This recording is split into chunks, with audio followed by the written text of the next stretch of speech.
Hey, I hope you're having a good day today. It's good to be with you, at least in spirit. I know we're not physically together because of quarantine, but it's good to be with you in spirit. I hope you enjoyed yesterday's video. I hope that was uplifting to you. But with that said, let's go ahead and start into today's devotion. We're going to be reading from Isaiah 35.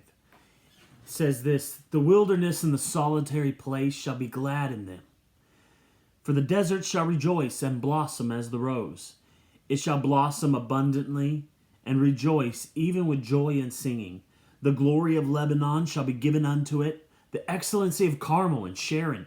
They shall see the glory of the Lord and the excellency of our God. Strengthen ye the weak hands, and confirm the feeble knees. Say to them that are fearful of heart, Be strong, fear not. Behold, your God will come with vengeance, even God with a recompense. He will come and save you. Then the eyes of the blind shall be opened, and the ears of the deaf shall be unstopped. Then shall the lame man leap as a hart, and the tongue of the dumb sing. For in the wilderness shall waters break out, and the streams in the desert. The parched ground shall become a pool, and thirsty land springs of water. In the habitation of dragons, where each lay, shall be grass with reeds and rushes. And a highway shall be there a way, and it shall be called the way of holiness. The unclean shall not pass over it, but it shall be for those. The wayfaring men, though fools, shall not err therein. No lion shall be there, nor ravenous beast shall go upon thereon. It shall not be found there, but the redeemed shall walk there.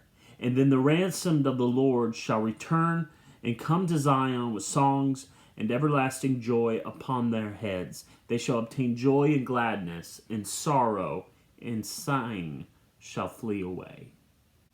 Isaiah 35 is a prophecy from the prophet Isaiah, and he is prophesying over the coming of Jesus, the coming of the restoration of Israel, and so that's what's happening technically in this chapter. But there's something more. There are principles established here, principles that we can lean on.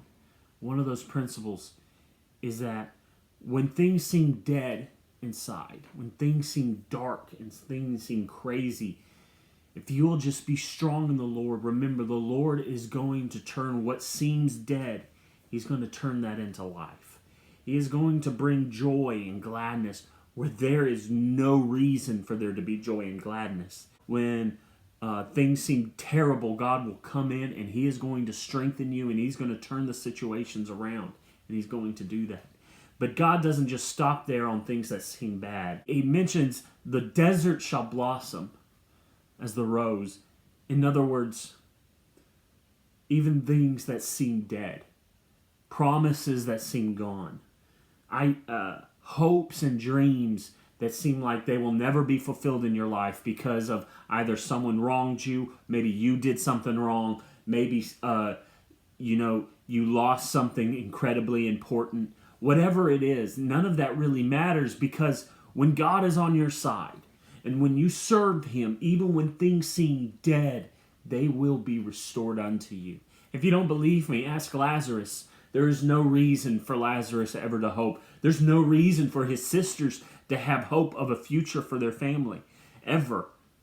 But they know Jesus. And they don't realize the power in knowing Jesus. And what happens in the story? He comes back. Lazarus has been dead 3 days, and he comes and he says, "Lazarus, come forth." And Lazarus is raised from the dead. Jesus is going to take care of you. We know this. We hear this all the time. But sometimes in the midst of our desert, in the midst of death, it doesn't feel that way. When you are in a trial and when you're in a really hard time and your faith it's shaken, it's hard to believe that God is going to come through and He's going to take care of you. Because let's face it, we are emotional and we're very visual people. And if we can't see it, it's hard to believe in it. And that's why in this verse it says, to strengthen ye the weak hands and confirm the feeble knees. Say to them that are fearful in heart, be strong, fear not.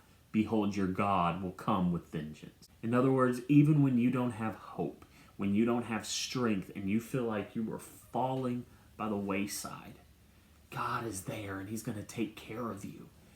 Even when you feel like there is not another step you can go forward in him, you feel like you've lost your faith, you've lost your Christianity, whatever it is, if you will stay faithful and you will stay strong in him, he will take care of you. He will make you blossom as the rose. There was something my parents always told me when I was growing up. They said, Josh, you may come to a point in your life where you never believe in God and you never have faith in God, but never stop making yourself go to church. Never stop making yourself be around in his presence. You may feel like a hypocrite. You will say, there is no doubt in my mind that I'm a hypocrite. And all that actually may be true. You may be a hypocrite. But if you will continue to go into the house of the Lord and you will be faithful and you will just pick yourself up and put one foot in front of the other, God, what is dead, God will bring to life. What is lost, God will find. What is dry and dusty, God will rejuvenate. That's what your God is. And that Isaiah 35 is a promise of that. That even when things are hopeless, absolutely hopeless, no doubt about it, God can still come in and save. God can still come in and deliver. And that's what I draw from Isaiah 35. I know there's so much you can do with it, but it's that reminder that even when I'm hopeless, he's not, and he is good. I love you guys. I hope you have a wonderful day, and I'll see you next time.